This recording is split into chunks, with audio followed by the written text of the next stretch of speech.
Hi friends, welcome to my channel. तो आज के वीडियो में हम लोग देखने वाले हैं भाषा शिक्षण के उद्देश्य प्राथमिक स्तर पर और माध्यमिक स्तर पर, यानी जूनियर स्तर और सीनियर स्तर पर। और देखिए ये काफ़ी इम्पोर्टेंट है आप लोग के लिए और यहाँ से क्वेश्चन पूछा ही जाएगा आप लोग से।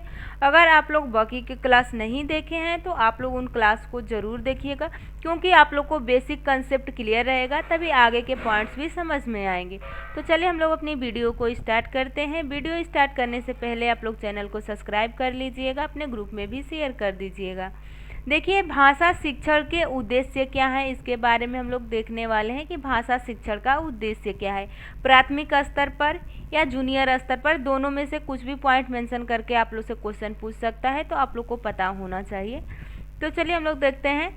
यहाँ पे पहला देखिए, बच्चों को भाषा को प्रभावी प्रयोग सिखाना, यानी बच्चों को भाषा को प्रभावी प्रयोग सिखाना। बच्चा किसी भी प्रकार से अपनी भाषा को बोल सके, उसका प्रयोग कर सके। बच्चों में भाषा कौशलों को विकसित करना, यानी बच्चे के अंदर सारी भाषाएं कौशल विकसित करना, जहाँ पे उसको जिस तरह की आवश्यकता पड़े उस तरह की अपनी भाषा को प्रकट कर पाए। अर्थ ग्रहण करने की क्षमता को विकसित करना, ये नहीं कि केवल बच्चे बोल रहा है, कुछ भी बोल रहा है, उसको समझ नहीं है कि इसका अर्थ क्या है, तो इसमें भी बच्चे की विकास करना है, यानी बच्चे के अर्थ को समझने में उसको विकसित करना है। बच्चे भाषा के विभिन्न स्थितियों में प्रयोग कर सके, वह समझ सके, यानी बच्चा किसी भी स्थिति में हो तो उस भाषा का प्रयोग कर सके, समझ सके। बच्चे अपनी बात को व्यक्त कर सके, यानी बच्चा अपनी बात को अच्छी तरह से किसी के सामने व्यक्त कर सके, उस तरह से बच्चे के अंदर डेवलपमेंट लाना है। तार्किक ढंग से परिचर्चा में भाग ले सके, यानी कहीं भी लॉजिकल थिंकिंग हो या तार्किक ढंग से बच्चा जो परिचर्चा कर रहा है उसमें भाग ले सके, पार्टिसिपेट कर सके। भाषा के विविध रूपों से परिचित कराना, यानी बच्चे को कई प्रकार की, जितनी प्रकार की भाषाएं हो सके उतनी प्रकार की भाषाओं से बच्चे को परिचित कराना, कि जहाँ पे जिस तरह के बच्चों की आवश्यकता पड़े वहाँ पे वो बच्चा उस भाषा का प्रयोग कर सके।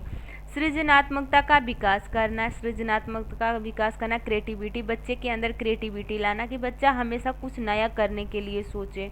बौद्धिक विकास करना, बच्चे में बौद्धिक विकास करना। मानवीय मूल्यों का विकास करना। तो ये 10 पॉइंट है बच्चों के बारे में, यानी आप लोग प्राथमिक स्तर पर। और यहाँ से क्वेश्चन फिक्स है कि आप लोग से पूछेगा ही पूछेगा, और मैंने जो प्रीवियस ईयर क्वेश्चन भी आप लोग को दिया है, खुद आप लोग वहाँ से जाकर मिलाइएगा कि क्या यहाँ से क्वेश्चन पूछा है कि नहीं पूछा है।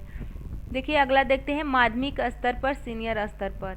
आपको ये भी पता होना चाहिए कि माध्यमिक स्तर को हम सीनियर स्तर भी कहते हैं। या तो आप लोग से माध्यमिक स्तर देकर क्वेश्चन पूछ सकता है, या यहाँ पे आप लोग को सीनियर देकर क्वेश्चन पूछ सकता है। तो इस दोनों पॉइंट में से आप लोग को पता होना चाहिए कि किसी भी पॉइंट से पूछे तो आप लोग उसका आसान भाषा में आंसर दे सकें।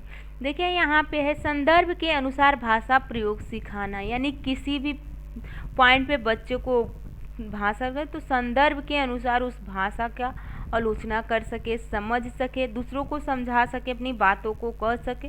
तो संदर्भ के अनुसार भाषा प्रयोग सिखाना। भाषा की बारीकियों से परिचित कराना, यानी भाषा की बारीकियाँ क्या है, उससे परिचित कराना। बच्चे विराम चिन्हों का सही प्रयोग कर सके। आप लोग को पता होगा कि विराम चिन्ह कितना महत्व रखता है हिंदी में, तो बच्चे को उससे भी परिचित कराना। निजी अनुभवों से भाषा का सृजनशील प्रयोग कर सके। भाषा की विधाओं से परिचित कराना। भाषा के व्याकरणीय व्यवस्था से परिचित कराना। भाषा के शुद्ध रूप का प्रयोग कर सके।